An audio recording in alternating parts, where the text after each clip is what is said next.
fox hops over the log, the rabbit crawls under the log. Okay, got it. Now to send my daughter to the movies. Most people know Heinz Doofenshmirtz as that lab-coated wearing weirdo who usually gets his ass handed to him by a platypus. But once you stop looking at him as a villain and start looking at him as a father, you will discover a completely different version of Doofenshmirtz that changes the way you see him. This man survived a childhood that would honestly fuck anyone up. But Heinz, he actually dealt with his past trauma, properly raised a daughter, and even changed the trajectory of his entire life because of it. It all began on the day of my actual birth. Both of my parents failed to show up. If we're being honest, Doof had no right turning out as a functioning member of society, let alone a good father, because, bloody hell, this man's backstory reads less like a cartoon and more like a checklist of how to mentally break a human being. He was born in Gimmelstump, and the very first thing that you need to know is that neither of his parents showed up to his own birth, which, and I cannot stress this enough, takes a level of dedication to not giving a shit that's honestly a little bit impressive. And it only gets worse from here. His father forced him to stand in the garden pretending to be a lawn gnome. His only friend was a balloon that he eventually lost on gnome duty. He was disowned and raised by a pack of ocelots. He was replaced by a dog his father named Only Son. He had to throw his own birthday parties alone, and wasn't even allowed to touch his own bloody cake. His younger brother was the family's favourite, and Heinz couldn't catch a break before life had even properly started for him. You'd think with a childhood that fucked up, he'd be a proper menace, wanting nothing but destruction of the entire world. And yeah, he does want to take over the tri-state area, but his evil schemes are just a result of his shite childhood. We actually get a look at what a truly evil Doofenshmirtz looks like in the Across the Second Dimension movie. That version of Doof had a perfectly fine childhood, yet he became a terrifying dictator who enslaved his entire city, and all because he lost a toy train. That's your emotionally scarring backstory? That's your great tragedy? Dude, I was raised by ocelots. I mean, literally, disowned by my parents and raised by Central American wildcats. And you're telling me you lost a toy train? That's all? That's all you got, really? Alternate Doof could have lost 1 million toy trains and still wouldn't compare to the absolute hell the original Doof went through. One train was enough to take him off the rails, while our Doof has endured things that would make most therapists quit their profession on the spot. And honestly, you've got to give the man some credit. The man has been through the absolute ringer, and he refused to let it define him. For a bloke who had every reason to be a complete nightmare, the fact he's even remotely kind says everything about his character. In the world of Heinz, favouritism was always the name of the game. First, he was sidelined for a dog, and then came Roger. Roger was the golden child who could do no wrong. He won their mother's love through kickball, of all things, while Heinz was left in the dirt. Fast forward a few decades, and it's clear that Heinz hasn't let it go. Roger is the mayor of Danville, and Heinz spends his time trying to conquer the city, or building some mental innator to ruin Roger's reputation. Usually, Perry the Platypus shows up to stop him before things get too out of hand. That kind of resentment usually rots a person from the inside out. It makes them bitter. But Doofenshmirtz never puts that pressure on his daughter Vanessa. He doesn't try to live through her or turn her into a weapon to settle a grudge that's been festering for 30 years. He realises that his own trauma is his own baggage to deal with. Not only that, he refuses to let that toxic family dynamic poison her life. That is a level of emotional maturity that most normal parents haven't even thought about. Speaking of parents, there's this common idea that the way you are parented is the way that you'll parent your own kids. Cycles of neglect and emotional unavailability passed down like a shitty family heirloom. But Doofenshmirtz decided to break that cycle. He grew up in a house where love just didn't exist. His parents used him as garden furniture and couldn't be asked to be present for his birth. He had every excuse to be a distant, cold father. Instead, he does everything in his power to support Vanessa. Is he perfect at it? No, of course he's not, but I mean, literally no one is. Look at her birthdays. This is a man who spent his childhood as a lawn gnome.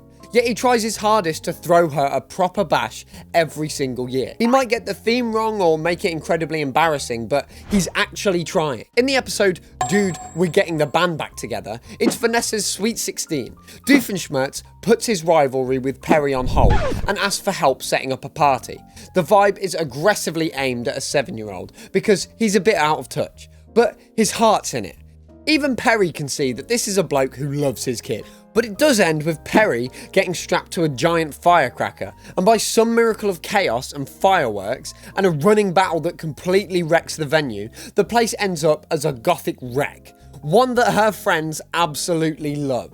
And Vanessa thanks him for getting one birthday right for her, even when she expressed how she didn't enjoy the kind of parties he's been throwing for her. Doof literally never went on about how kids these days have it easier, or bring up the back in my day talk. She doesn't like the party. I can't believe I failed again. Well, at least I can watch you explode. Then there's the Finding Mary MacGuffin episode, where Vanessa was 7. She wanted a Mary MacGuffin doll. Doof spent the next 10 years relentlessly searching for that discontinued toy long after Vanessa had forgotten about it. When he finally finds one at a yard sale, he doesn't hesitate for a second. He drives straight to his ex-wife's house and presents it to her. To him, that was the most important thing he had to do all year. In the episode Skiddly Whiffers, he shows that he can actually respect boundaries too. Vanessa wants to go camping with her friends like a normal teenager, and her dad tags along, disguised as a nature survival expert, and proceeds to inspect every inch of the camp for potential hazards. Once again, he asks Perry for help, but Vanessa figures out what he's doing and tells him to back off. Even he realises he's overstepping and stops. But Vanessa, what if there were a blizzard or an earthquake and you with no one to take care of you, not even kindly ocelots like I had? Dad? I could be at that campsite right over. Go home. Okay, Pumpkin. Stay safe. Later, Vanessa and her friends are approached by a swarm of bees. So Doof covers himself in honey, gets the bees' attention, and dives into a lake. Like which cartoon father would be willing to sacrifice himself like that? Can you imagine Peter Griffin doing that? Peter would probably throw more bees at his kids just for a laugh. Is this about Meg's cervical cancer? What? You always fall for that!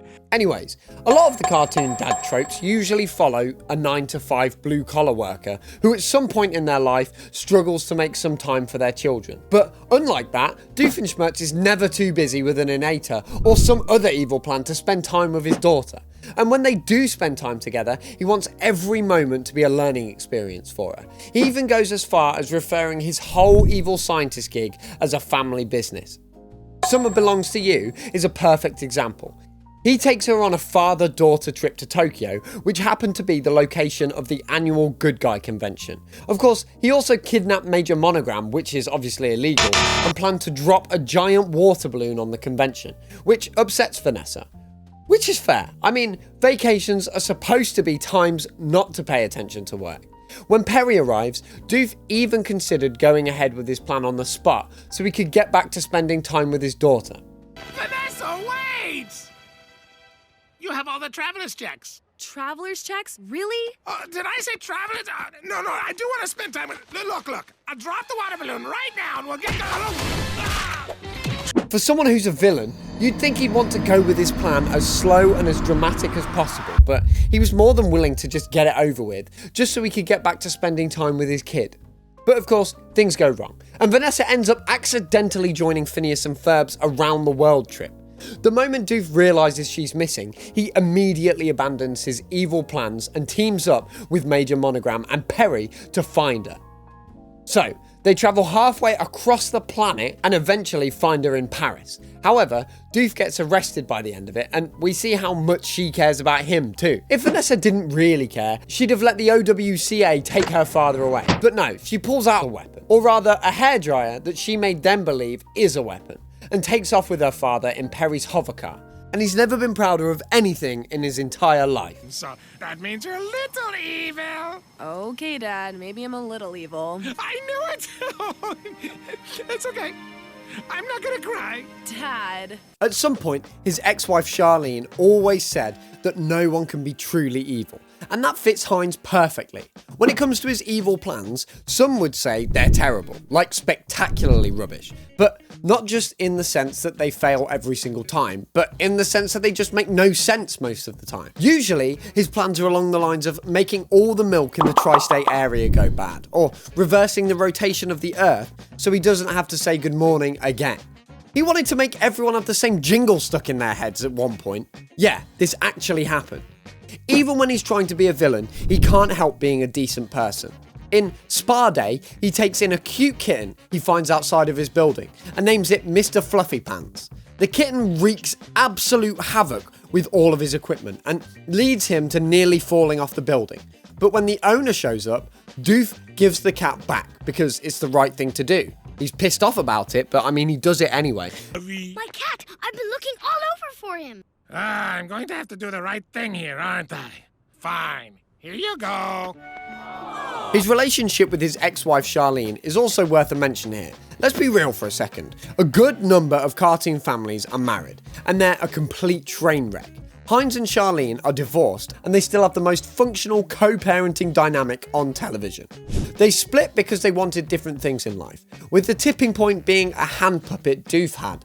But despite this, the two of them communicate well, co-parent without visible hostility, and manage to maintain something resembling a functioning relationship, even after the marriage ended. For a man with zero models of healthy adult relationships growing up, that is no small feat. There's no bitterness, or using Vanessa as a pawn in a legal battle, or the usual "your mother is a nightmare" talk. Instead, he takes his role as a father seriously, and doesn't see Vanessa as a burden in any way. And he treats his ex with respect. He's someone who has every reason to be a bitter, lonely shell of a man, but instead he's a supportive ex-husband and a devoted dad. It's honestly a refreshing change from the usual nagging wife or deadbeat dad tropes that we're used to. For the entire run of the show, Doofenshmirtz always had one goal, and that was to take over the tri-state area. It's the sole reason why he started his endeavour as a villain, and might well be in every single monologue he's ever given. And in the season 4 finale, Last Day of Summer, he finally achieves that. So Doof becomes too busy with work to talk with his daughter for the first time ever, but he eventually becomes the ruler of the tri-state area by becoming its tri-governor. After realising that such a position doesn't exist, Doof creates the tri-governorinator, along with the do-overinator, and makes himself one, which at the same time creates some rifts in time and space, and it becomes its own problem entirely. But anyway, he's finally victorious after an entire show's worth of trying. Then he finally talks with Vanessa, who reveals she got accepted into an internship at the OWCA. But the problem is, they won't take an intern who lives with one of their enemies, which meant she'd have to move in with her mum. That's pretty rough. So when she finally gets the chance to speak with her dad, she doesn't just tell him about the internship. She tells him the truth, that he's not evil because he wants to be evil. He's evil because he was raised in an environment where love and approval were completely absent. And somewhere along the way, he decided that being the villain of the story was better than being nobody at all. And in her words, he's basically just a nice guy pretending to be evil. So in the end, she tells him to turn over a new leaf. You're basically a nice guy who's pretending to be evil. It seems like it's all out of obligation to your backstories, not something that truly comes from your heart. Despite everything he's been through, Doof only ever became a sort of bad guy. Again, look at the other version of him, who became a monster over a toy train, which is nothing compared to our Heinz, who gives up on his single life's goal, takes his daughter's advice and tries saving the world instead. Of course, he's not the best at it, but the fact that he's willing to improve and become a better man speaks volumes. To be honest, Heinz had every reason to be a monster, but he chose to be a father, using his trauma as a guide for what not to do. He was willing to learn, to listen, and to be the best man he could ever be when it came to Vanessa. A past like this would break most people, but Doof is just one of those few examples where he actually became stronger thanks to the horrible past that he's been through. If you enjoyed this deep dive into the surprisingly wholesome heart of an evil scientist, hit that like button. If you enjoy random character breakdowns like this, you can bet that we're always cooking something interesting at Not Fair Studios. Cheerio!